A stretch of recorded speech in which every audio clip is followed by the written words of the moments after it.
नमस्कार, पलपल विशेषमा यहाँहरूलाई स्वागत छ। म विप्लव पोखरेल। आज हामीले राजनीतिको अर्थ तथा सत्ता प्राप्तिको बारेमा केही परिचर्चा गर्ने प्रयत्न गरेका छौँ। सामान्यतः विद्यमान अवस्थामा आम नेपाली जनताका राजनीतिक दलहरू तथा 761 सरकारहरूसँग यति बेला एउटा मात्र साझा प्रश्न छ। यही गतिको राजनीति र प्रशासनले मुलुकमा साँच्चै विकास हुन्छ?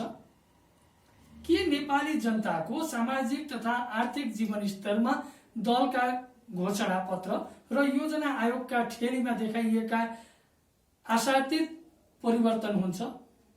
के आफ्नै देशभित्रै युवा युवतीहरूले स्वरोजगार तथा रोजगारका अवसरहरू पाउँछन्? के हाम्रा सन्तानहरू सामान्य रोजीरोटीका लागि विदेशिनु पर्ने बाध्यताको अन्त्य हुन्छ?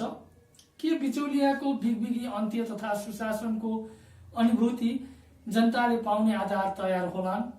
यी जस्ता प्रश्नहरू धेरै उठाइन्छन्, तर सबै प्रश्नहरूको उत्तर समसामयिक सापेक्षता वा निरपेक्षतामा खोजिनु उचित हुन्छ। जुनसुकै विषयको कारण वा सापेक्षिक तुलना बिना कुनै पनि प्रश्नको जवाफ हुँदैन। नेपालको राजनीतिक तथा प्रशासनिक गतिहीनता, सरकारप्रतिको अविश्वास, कार्यप्रति विफलता र विवेक शून्य नेतृत्वको विद्यमान सन्दर्भले गणतान्त्रिक राजनीति सत्ता प्राप्ति मात्र हो वा सामाजिक तथा आर्थिक रूपान्तरण पनि हो? यसको उत्तर सचेत नागरिकले खोज्ने बेला आएको छ। विगत 7 दशकमा नेपालमा हरेक एक दशकमा कुनै न कुनै नयाँ शासकीय वा प्रशासकीय अभ्यास परोक्षै रूपमा भए पनि अवलम्बन गरिएको देखिन्छ। यसर्थ गणतन्त्रलाई दिगो बनाउन नेता, राजनीतिक दल तथा सरकारी पदाधिकारी विशेष चनाखो हुनु आवश्यक रहन्छ। विक्रम सम्वत 2007 देखि 2017 को संक्रमण काल देशभित्र राजा, राणा र प्रजातान्त्रिक शक्तिको प्रतिनिधि नेपाली कांग्रेस र केही कम्युनिस्टको अन्तर संघर्ष देखिए पनि सारमा इन्डियाको भूमिका मुख्य रह्यो। कसलाई प्रयोग गरेमा नेपालमाथि इन्डियाको वर्चस्व कायम हुन्छ? यो एक दशक प्रजातान्त्रिक अभ्यास, स्वायत्त सार्वभौमिकता तथा निरङ्कुशताका पक्षधरका बीचमा सत्ता हत्याउने प्रयासको अस्थिर संक्रमणकालीन अवधि रह्यो। त्यति बेला राजनीति तथा प्रशासनमा इन्डियन बोलबाला रह्यो र वास्तवमै प्रजातन्त्रको परिभाषा र कार्यपद्धति बारेमा आम नेपाली जनतालाई राम्रोसँग पत्तै दिइएन। छोटो अवधिमा राजनीतिक दाउपेच र अस्थिरताले गर्दा आधा दर्जन सरकार फेरबदल भइरहे तथा 2015 सालको आम निर्वाचनमा प्रचण्ड 2/3 नेपाली कांग्रेसको सरकार बने पनि राजाको स्वेच्छारिताले प्रजातान्त्रिक व्यवस्थाको हत्या हुनु पुग्यो र निरङ्कुशतामा मुलुकलाई धकेलियो। राजा महेन्द्रको शासन अवधि विक्रम सम्वत 2017 देखि 2028 को काल राजा महेन्द्रको सक्रिय नेतृत्वको शासन अवधि रह्यो। प्रारम्भमा देशमा केही भौतिक, शैक्षिक, आर्थिक तथा सामाजिक विकासका ऐन कानून निर्माण तथा धेरै संस्थागत विकासका आधारहरू तयार भएका थिए। विक्रम सम्वत 2017 को पञ्चायती व्यवस्था प्रारम्भ भएपछि देशलाई जिल्लागत पुनर्संरचना, विकास क्षेत्रको अवधारणा, आधार विकास तथा सामाजिक विभेदलाई अन्त्य गर्न कानून र प्रगतिशील भूमि सुधारका प्रयास पनि धेरै भएका थिए। राजा महेन्द्रलाई निरङ्कुश तथा प्रजातन्त्रको गला रेट्ने राजनीतिक नेताको आरोप लगाइन्छ तापनि देश, जनता र भूगोलको विशेषता पहिचान गरी स्वदेशभित्र विकासको सही योजना बनाउने नेता ठानिन्छ। अन्तर्राष्ट्रिय रूपमा नेपालको सार्वभौमिकतालाई स्थापित गराउने तथा संयुक्त राष्ट्रसङ्घमा नेपाललाई सदस्य बनाउन सफल राजा मानिन्छ। यसरी नै नेपाल र चीनको बीचमा बसेर नेपाललाई घेर्ने रणनीतिक उद्देश्यका उत्तरी 18 इन्डियन चेकपोस्ट जुन नेपालका हिमाली क्षेत्रमा मातृका प्रसाद कोइरालाका पालामा बस्न इन्डियालाई दिइएको थियो, तिनलाई फर्काउन सफल भएकाले उनलाई नेपालीहरू देशप्रेमी राजाका रूपमा लिन्छन् अथवा उहाँलाई त्यो उपमा दिन्छन्। राजा वीरेन्द्रको पहिलो शासन काल 2028 देखि 2037 सालको अवधिमा राजा वीरेन्द्रले आफ्नो निरङ्कुशताको सीमिततामा रहेर विकेन्द्रित नेतृत्वको शासन पद्धति लागू गर्ने अभ्यास गरेका थिए। तर मुलुकभित्रको राजनीतिक परिवेशले 2036 सालमा ठूलो आधी बेहोरी सिर्जना गर्यो र राजाले 2037 का लागि बहुदल वा सुधारिएको पञ्चायती व्यवस्था रोज्ने जनमत संग्रहको घोषणा गरे। संसारमा आफू सत्ता र शक्तिमा बहाल भएका राजाबाट जनमत संग्रहको सुविधा जनतालाई कमै हुन्छ, तर वीरेन्द्रले त्यो साहसिक उदारता देखाए। यद्यपि राजदरबार पञ्चायतका खम्बाहरूले पञ्चायती व्यवस्थाको बचावटका लागि जे गर्नु उचित हुन्थ्यो त्यो गरेर सुधारिएको पञ्चायतका पक्षमा झिनो बहुमतबाट शासनको सुरक्षा गरियो। राजा वीरेन्द्रको दोस्रो शासनकाल 2037 सालदेखि 2046 सम्म राष्ट्रिय पञ्चायतका लागि 5 वर्ष प्रतिनिधित्व गर्न जनताका बीचमा उम्मेद्वारले स्वतन्त्र चुनावी प्रतिस्पर्धा गर्न विद्यमान पञ्चायती व्यवस्थामा थप लचकता अपनाइयो। राजनीतिक दल वा सामूहिक समूहको तर्फबाट चुनाव होस् भन्ने बीपी कोइरालाको मागलाई ठुक्राइयो तापनि जनताले प्रत्यक्ष मतदानबाट आफ्ना प्रतिनिधि वैयक्तिक रूपमा चुनेर पठाउने एक किसिमको प्रगतिशील राजनीतिक पद्धति प्रारम्भ भयो। नेपाली कांग्रेस तथा नेपाल कम्युनिस्ट पार्टीका निर्देशन तथा वैयक्तिक रुचिमा दर्जनौं उम्मेद्वारहरू मैदानमा उत्रिने राष्ट्रिय पञ्चायतका सांसदहरू बन्ने र देश र जनताको आवाज घन्काउने साहस पनि राजनीतिमा प्रवेश भएको थियो।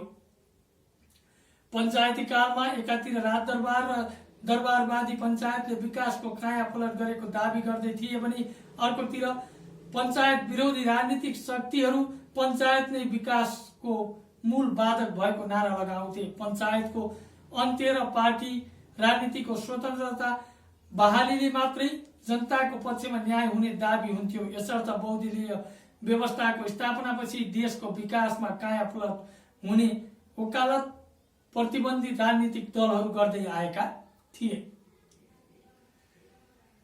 यस बीचमा केही प्रशासकीय पुनर्संरचना, स्वास्थ्य अस्पताल निर्माण, शैक्षिक संस्थाहरूको व्यापक विस्तारको थालनी भयो।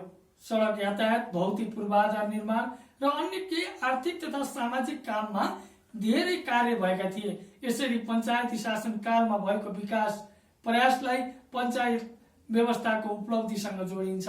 त्यति बेला विकास, सुशासन, शान्ति, सुरक्षालाई पञ्चायती शासनका मुख्य परिपूरक रूपमा व्याख्या गरिन्थ्यो। शासकीय पद्धतिको पाँचौं चरण सुधारिएको पञ्चायती व्यवस्थाको राष्ट्रिय पञ्चायत र एकल चुनाव लड्ने निरङ्कुशतालाई 2046 चैत्र 26 मा राजाले खारेज गरे। पार्टी पद्धतिको राजनीतिक जनताको मागलाई पूरा गर्दै राजाको नेतृत्वको पञ्चायत व्यवस्था ढल्यो। पार्टीहरू फुक्का भए तथा बहुदलीय संसदीय राजनीतिक प्रणाली मुलुकमा लागू गरियो। राजा संवैधानिक घेरामा बाँधिए। विडम्बना विक्रमसम्म 2048 सालको संसदीय राजनीतिको प्रजातान्त्रिक प्रणालीले शासकीय नेतृत्वमा सही गति र पार्टी राजनीतिको वैज्ञानिक स्थिति बसाल्न चुक्दै गयो। पार्टी राजनीतिमा नेताहरूका बीच सरकार ठूलो वा पार्टी ठूलो तथा नेताहरूको पद, मोह र सत्ता संघर्षको आन्तरिक विग्रह प्रारम्भ भएको मात्र होइन, यो माथि गयो अथवा चुलियो नै। अन्ततः संसदीय पद्धति अस्थिरतामा फस्यो भने मुलुकमा 2052 फागुनदेखि 2063 मङ्सिरसम्मको 10 वर्षे माओवादी जनयुद्ध द्वन्द्व मच्चियो। त्यसपछि नेपालमा राजनीतिक अस्थिरता सुरु हुनु र विश्वव्यापी रूपमा नै नयाँ ढंगको आर्थिक सुधार कार्यक्रम अघि बढ्नु सँगसँगै जस्तो हुन पुग्यो। 2052-2062 को एक दशक लामो सशस्त्र द्वन्द्व बित्यो। यस बीचमा संसदीय अस्थिरता मात्र होइन, राजा वीरेन्द्रको वंशनाश हुने विवश हत्या, नयाँ राजा ज्ञानेन्द्रको संवैधानिक राजाका रूपमा सत्तारोहण, राजा आफैबाट सत्ताको अपहरण, संसदको खारेजी, दलहरू प्रतिबन्धित एवं छोरा पारस शाहलाई युवराज घोषणा, छोरासँगको आन्तरिक संघर्ष र युवराजको पदवी अपहरण, नाति हृदयेन्द्रलाई नवयुवराज घोषणा, राजाको देशव्यापी दौडा आदिले विकृति राजनीति करिब 1 दशक चल्यो। अन्ततः राजा संसदीय राजनीतिक दलहरू तथा माओवादी त्रिकोणात्मक सङ्घर्ष राजालाई किनारा लगाउँदै संसदीय पार्टीहरू र माओवादी मिल्न पुगे र नेपालको राजनीति गणतन्त्रमा प्रवेश भयो। राजनीतिको 6औं चरण राजाविहीन राजनीति प्रारम्भ भएपछि देशभित्रका राजनीतिक पार्टीहरू तथा बाहिरी देशका विभिन्न शक्तिहरूले विभिन्न वास्तविक तथा कृत्रिम मुद्दाहरू सिर्जना गराएर अस्थिरता रोक्न थाले। पहिलो संविधान सभा निर्वाचन 2064 मा नेकपा माओवादीले ठूलो जनसमर्थन पायो र सरकार पनि बनायो। युद्धरत माओवादीलाई झण्डै बहुमतको एकल सरकार नेर स्थापित गराइदियो, तर नेतृत्वदायी भूमिकामा असफलता, सत्ता उन्माद, दम्भका साथै कार्य विवादमा परि सत्ताच्युत हुन पुग्यो। नेकपा माओवादीको 10 वर्ष विद्रोही शक्तिका राप ताप र नेतृत्व पारदर्शिता तथा इमानदारितामा सत्ता शक्तिको दुरुपयोग र धनार्जनले धेरै कमजोर हुँदै जाँदा उसका राजनीतिक एजेन्डाहरू अस्वीकृत हुँदै गए। मुलुकमा 100औं राजनीतिक पार्टीहरू जन्मिए र 32-33 पार्टीहरू सत्तामा सहभागी हुने र देश लुट्ने संस्कृति मौलायो। अन्ततः परिवर्तनकारी राजनीतिको हार तथा पुराना राजनीतिक संसदीय अभ्यासका खेलाडी दलहरूको कब्जामा राजनीतिक शक्ति घुमिफिरी पुग्यो। 2070 को दोस्रो संविधान सभाले मात्र 1 ठान संविधान दिन सक्यो। फलतः 2063-2072 को संविधान सभाबाट संविधान बनाउने नाममा चलेको राजनीतिक संक्रमण, अस्थिरता र आपसी संघर्ष पनि धेरै भए। 2064-2072 को मधेस आन्दोलन, गणतन्त्र घोषणा, राजाको सत्ता बहिर्गमन, गणतान्त्रिक राष्ट्रपति प्रणालीमा प्रवेश, एक संविधान सभाको विफलता र नयाँ अभ्यासका सरकारहरूको निर्माण र दोस्रो संविधान सभाबाट नयाँ संविधानको घोषणा 2072 पनि भयो। तर नयाँ संविधानमा आफ्नो स्वार्थलाई प्राथमिकतामा नराखेको आरोपमा छिमेकी देश भारतीय नाकाबन्दी हुनु पुग्यो र उसको व्यवहारले नेपाली सार्वभौमिकताको यथार्थको अनुभव धेरै तीतो सङ्घालियो। यसरी 2064 र 2074 का दुवै चुनाव नेपाली अर्थ राजनीतिमा फरक प्रभाव छाडेका केही मुख्य घटनाक्रमहरू हुन्। यसले सही निचोड र निकास दिनु पर्दछ, तर कुनै उत्साहजनक काम नभएमा गणतान्त्रिक व्यवस्था धरापमा पर्न सक्दछ।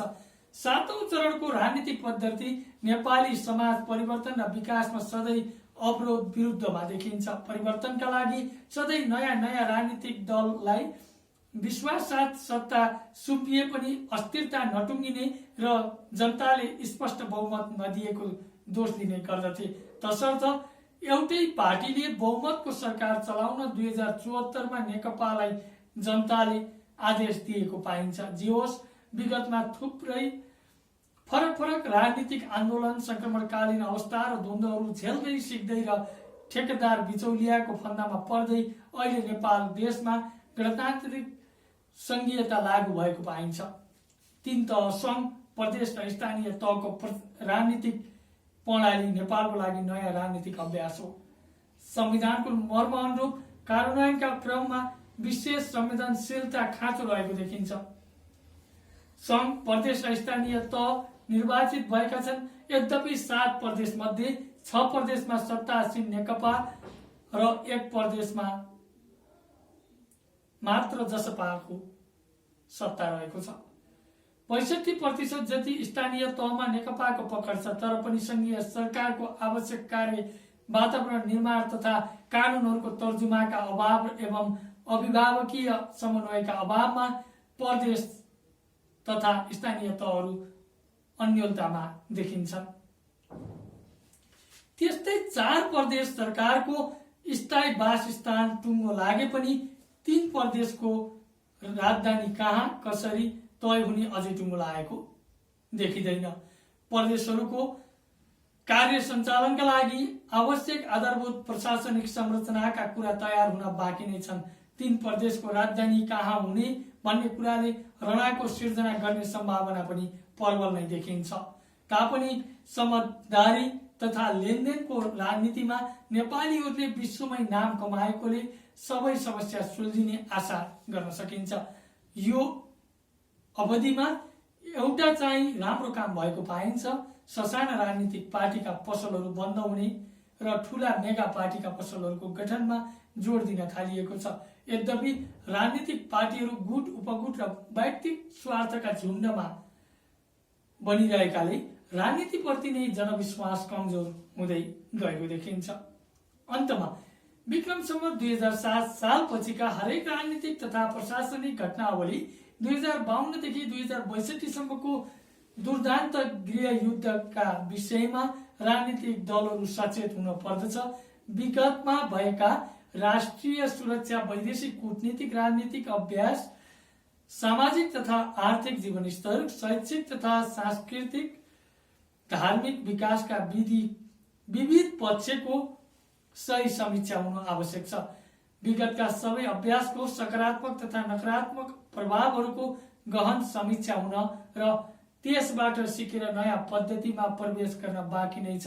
राजनीतिक पार्टी अनुरूपका सार्वजनिक सेवामा आस्थाशील ट्रेड युनियन कति सही कुनै अध्ययन भएको छैन। नेकपा माओवादीको युद्धकालमा भए गरेका सबै पक्षको सही निचोड आइसकेको छैन। सतही विश्लेषणमा चाहिँ भौतिक विकास निर्माणका संरचना धेरै ध्वस्त भएको छ।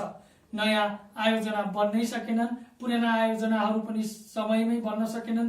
अझै पनि यी कामहरू पूरा हुन बाँकी नै छन्। युद्धबाट नेपाललाई विकास निर्माणमा धेरै पछाडि पारियो भन्नेहरूलाई राजनीतिक दलहरूले सार्वजनिक प्रशासनको सही परिचालन र लाखौं लाख पार्टी कार्यकर्ता र जनताहरूलाई सहभागी गराएर कहिले नतिजा दिने मुख्य चुनौती देखिन्छ। राजनीतिक क्षेत्रमा सुधारात्मक प्रगति र आशाका संकेतहरू देखिएको भए तापनि नेपाली सार्वजनिक प्रशासन, सामाजिक दायित्व र नेपाली जनताको जीवनस्तरमा केही परिवर्तन नआएको देख्दा मतदाताहरू निराश छन्। 7 दशकको 7 चरणको राजनीतिक उपलब्धि केवल सत्ता प्राप्तिमा मात्र सीमित हुनु र दुखद र चिन्ताजन्य देखिन्छ। यो अवस्थामा माथि जनताले गरिरहेको प्रश्नहरूको सरकारी ओठे जवाब त पाइएला, तर निकासमूलक अथवा विकासमूलक समृद्धि र सुखी जीवन नेपालीले पाउन गाह्रो छ। आजलाई हामीले पल पल विशेषमा देशको जुन शक्ति छ अथवा राजनीतिक पार्टी जो हुनुहुन्छ उहाँहरू चाहिँ सत्ता प्राप्तिको लागि मात्रै हो कि जनताको काम गर्नको लागि माथि चढ्नु भएको हो अथवा ती कुर्सीहरूमा बस्नु भएको हो। हामीले प्रत्येक दशकमा परिवर्तनका आयामहरू त कति सुन्यौं, कति देख्यौं पनि, तर यी कतिसम्मका परिवर्तन भएका हुन् यी हामी स्वयंले मूल्याङ्कन गर्ने ठाउँ रहन्छ। यो भन्दै आजको पल पल विशेषबाट म लगायत मेरो टिम बिदा चाहन्छौं। नमस्ते।